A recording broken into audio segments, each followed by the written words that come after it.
6장. 그러면 우리가 무엇이라고 말을 해야 하겠습니까? 은혜를 더하게 하려고 여전히 죄 가운데 머물러 있어야 하겠습니까? 그럴 수 없습니다. 우리는 죄에는 죽은 사람인데 어떻게 죄 가운데서 그대로 살 수 있겠습니까? 여러분은 그리스도 예수와 연합하는 세례를 받은 우리 모두가 그분의 죽으심과 연합하는 세례를 받았다는 것을 알지 못합니까? 그러므로 우리는 그분의 죽으심과 연합하는 세례를 받음으로써 그분과 함께 묻혔습니다. 이것은 그리스도께서 죽은 사람들 가운데서 아버지의 영광으로 살리심을 받은 것과 같이 우리도 새로운 생명 가운데서 살아가게 하려는 것입니다. 우리가 그의 죽으심과 같은 죽음으로 그와 연합하는 사람이 되었으면 또한 분명히 그의 부활하심과 같은 부활로 그와 연합하는 사람이 될 것입니다.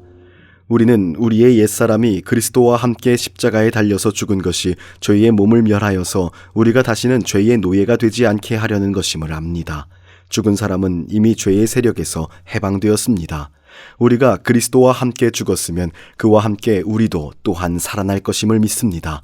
우리는 그리스도께서 죽은 사람들 가운데서 살아나셔서 다시는 죽지 않으시며 다시는 죽음이 그를 지배하지 못한다는 것을 압니다. 그리스도께서 죽으신 것은 죄에 대하여 단 한 번만 죽으신 것이요 그가 지금 살아계시는 것은 하나님께 대하여 사시는 것입니다.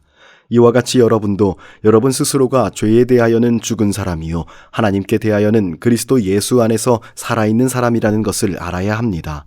그러므로 죄가 여러분의 죽을 몸을 지배하지 못하게 해서 여러분이 몸의 정욕에 굴복하는 일이 없도록 하십시오. 그러므로 여러분은 여러분의 지체를 죄에 내맡겨서 불의의 연장이 되게 하지 마십시오. 오히려 여러분은 죽은 사람들 가운데서 살아난 사람답게 여러분을 하나님께 바치고 여러분의 자체를 의의 연장으로 하나님께 바치십시오. 여러분은 율법 아래 있지 않고 은혜 아래 있으므로 죄가 여러분을 다스릴 수 없을 것입니다. 그러면 어떻게 해야 하겠습니까? 우리가 율법 아래 있지 않고 은혜 아래 있다고 해서 마음 놓고 죄를 짓자는 말입니까? 그럴 수 없습니다.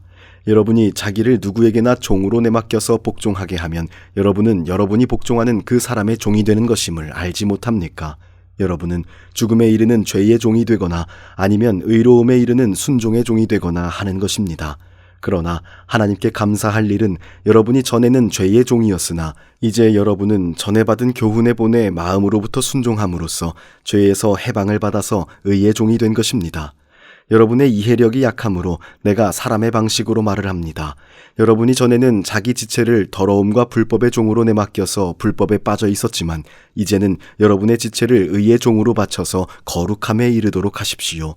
여러분이 죄의 종일 때에는 의로움에 얽매이지 않았습니다. 여러분은 그때에 무슨 열매를 거두었습니까? 이제 와서 여러분이 그러한 생활을 부끄러워하지만은 그러한 생활의 마지막은 죽음입니다. 이제 여러분은 죄에서 해방을 받고 하나님의 종이 되어서 거룩함에 이르는 삶의 열매를 맺고 있습니다. 그 마지막은 영원한 생명입니다. 죄의 삭은 죽음이요 하나님의 선물은 우리 주 예수 그리스도 안에서 누리는 영원한 생명입니다. 7장. 형제 자매 여러분, 내가 율법을 아는 사람에게 말을 합니다. 율법은 사람이 살아있는 동안에만 그 사람을 지배한다는 것을 알지 못합니까? 결혼한 여인은 그 남편이 살아있는 동안에는 법을 따라 남편에게 매여 있으나 남편이 죽으면 남편에게 매여 있던 그 법에서 해방됩니다. 그러므로 남편이 살아있는 동안에 그 여인이 다른 남자에게로 가면 그 여인은 간음한 여자라는 말을 듣게 됩니다. 그러나 남편이 죽으면 그 법에서 해방되는 것이므로 다른 남자에게로 갈지라도 간음한 여자가 되지 않습니다. 나의 형제 자매 여러분, 그러므로 여러분도 그리스도의 몸으로 말미암아 율법에는 죽임을 당했습니다. 이제 여러분은 다른 분, 곧 죽은 사람들 가운데서 살아나신 그분에게 속하였습니다. 그것은 우리로 하여금 하나님을 위하여 열매를 맺게 하려는 것입니다. 이전에 우리가 육신을 따라 살 때에는 율법에 따른 죄의 정욕이 우리 몸의 지체 안에서 작용해서 죽음에 이르는 열매를 맺었습니다. 그러나 지금은 우리가 우리를 얽어매던 것에서 죽어서 율법에서 벗어났습니다. 그래서 우리는 문자를 따르는 낡은 정신으로 하나님을 섬기지 않고 성령이 주시는 새 정신으로 하나님을 섬깁니다. 그러면 우리가 무엇이라고 말을 할 것입니까? 율법이 죄입니까? 그럴 수 없습니다. 그러나 율법에 비추어 보지 않고서는 나는 죄가 무엇인지 알지 못하였을 것입니다. 율법에 탐내지 말아라 하지 않았으면 나는 탐심이 무엇인지를 알지 못하였을 것입니다. 그러나 죄는 이 계명을 통하여 틈을 타서 내 속에서 온갖 탐욕을 일으켰습니다.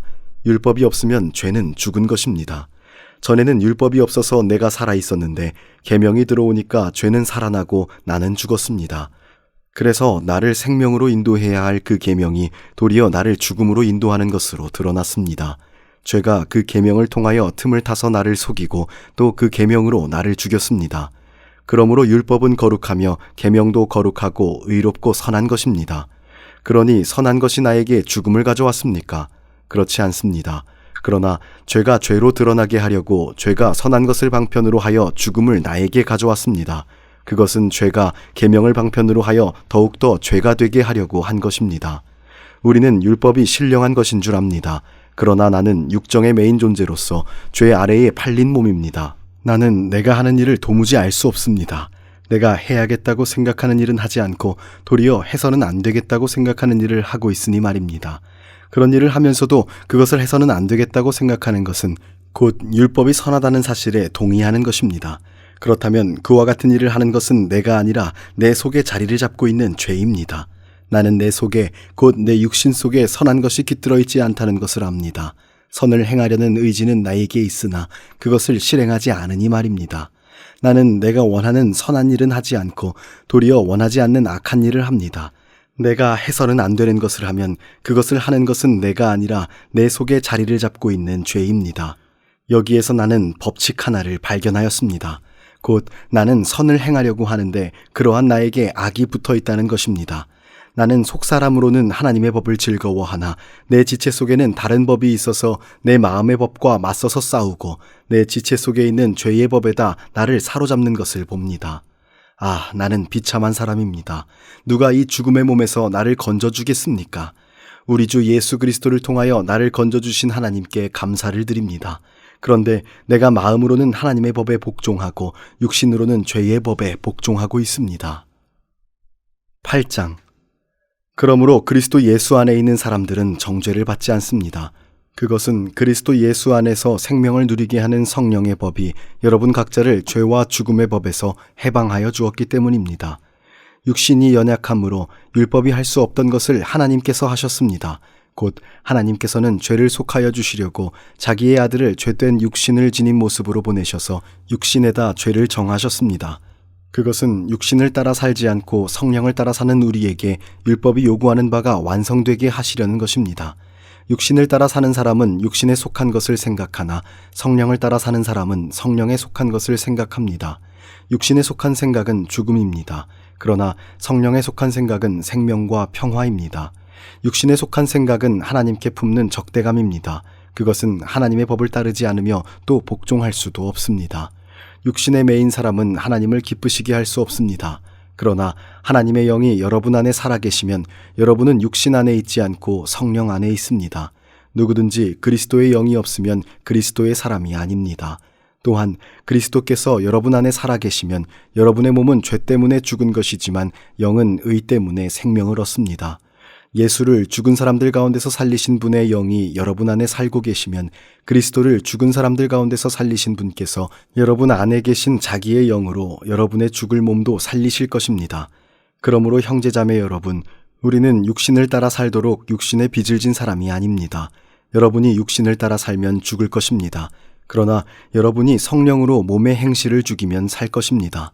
하나님의 영으로 인도함을 받는 사람은 누구나 다 하나님의 자녀입니다. 여러분은 또다시 두려움에 빠뜨리는 노예의 영을 받은 것이 아니라 자녀로 삼으시는 영을 받았습니다. 그래서 우리는 그 영으로 하나님을 아바 아버지라고 부릅니다. 바로 그때에 그 성령이 우리의 영과 함께 우리가 하나님의 자녀임을 증언하십니다. 자녀이면 상속자이기도 합니다. 우리가 그리스도와 함께 영광을 받으려고 그와 함께 고난을 받으면 우리는 하나님의 상속자요 그리스도와 더불어 공동 상속자입니다. 나는 현재 우리가 겪는 고난은 장차 우리에게 나타날 영광에 견주면 아무것도 아니라고 생각합니다. 피조물은 하나님의 자녀들이 나타나기를 간절히 기다리고 있습니다. 피조물이 허무에 굴복했지만 그것은 자의로 그렇게 된 것이 아니라 굴복하게 하신 그분이 그렇게 하신 것입니다. 그러나 소망은 남아 있습니다. 그것은 곧 피조물도 사멸의 종살이에서 해방되어서 하나님의 자녀가 누릴 영광된 자유를 얻는다는 것입니다. 우리는 모든 피조물이 이제까지 함께 신음하며 해산의 고통을 함께 겪고 있다는 것을 압니다. 그뿐만 아니라 첫 열매로서 성령을 받은 우리도 자녀로 삼아주실 것을, 곧 우리 몸을 속량하여 주실 것을 고대하면서 속으로 신음하고 있습니다. 우리는 이 소망으로 구원을 받았습니다. 눈에 보이는 소망은 소망이 아닙니다. 보이는 것을 누가 바라겠습니까? 그러나 우리가 보이지 않는 것을 바라면 참으면서 기다려야 합니다. 이와 같이 성령도 우리의 약함을 도와주십니다. 우리는 어떻게 기도해야 할 것도 알지 못하지만 성령께서 친히 이루다 말할 수 없는 탄식으로 우리를 대신하여 간구하여 주십니다.